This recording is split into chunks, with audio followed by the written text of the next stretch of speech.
Welcome to my travel vlog. Magta-travel tayo ngayon guys kasama ng aking family sa Bali, Indonesia. So after na nga namin makapagbayad ng travel tax, dumiretso na kami sa check-in counter.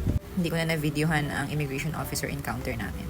Pero sa part na ito, super happy namin kasi pasado kami kay officer. 8:30 ng gabi ang flight namin to Bali. At while waiting, pahinga muna kami saglit and then konting kulitan with our very cute na pamangkin.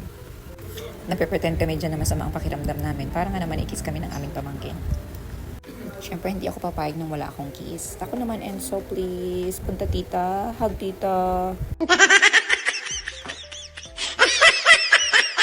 Oh, kanina sakit-sakitan lang yan. Ngayon, patay-patayan na.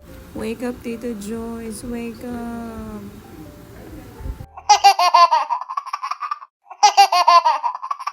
Naku, niloloko lang ako dito. Makasakay na nga ng eroplano. Umapag na nga palang eroplanong sinasakyan namin and welcome to Indonesia. Nakarating na nga pala kami sa tutuluyan namin and quick tour muna tayo sa room namin ni Dan. Yan yung bed, tapos punta tayo sa CR. So pagpasok mo sa kanan, nandun yung toilet bowl at shower room. Sa gawing kaliwa naman ang toilet sink at isa pang shower room. Move on tayo. So paglabas mo ng CR, sa bandang kanan, nandyan ang pintuan. Malapit lang sa kwarto namin ang kwarto ng mga kapatid ko. So ko sanang ikutin ang buong resort pero sabi ko bukas na lang makakapag-antay naman ako. Pero hindi ako makatulog sa sobrang excited kaya nagtsaan na lang muna kami. Kain po tayo. May mga pagkain palang inhanda ang resort para sa mga guests. Then after mong kumain, pwede kang mag-swimming at magpahinga sa tabi ng pool. December 26 pa rin ito at sa araw na ito hindi muna kami lumabas ng resort. Nagstay lang kami dito ng buong araw.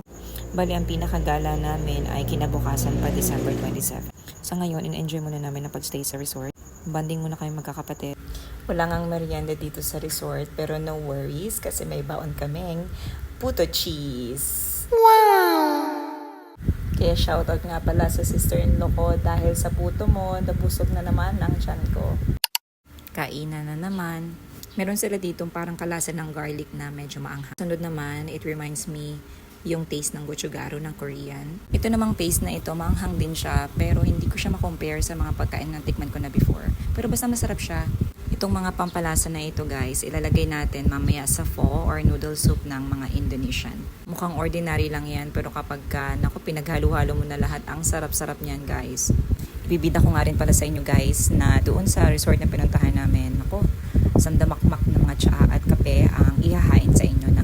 Hanggang dito na lang pala muna ang first part ng Indonesia vlog ko guys and see you sa next na video ko. Paalam!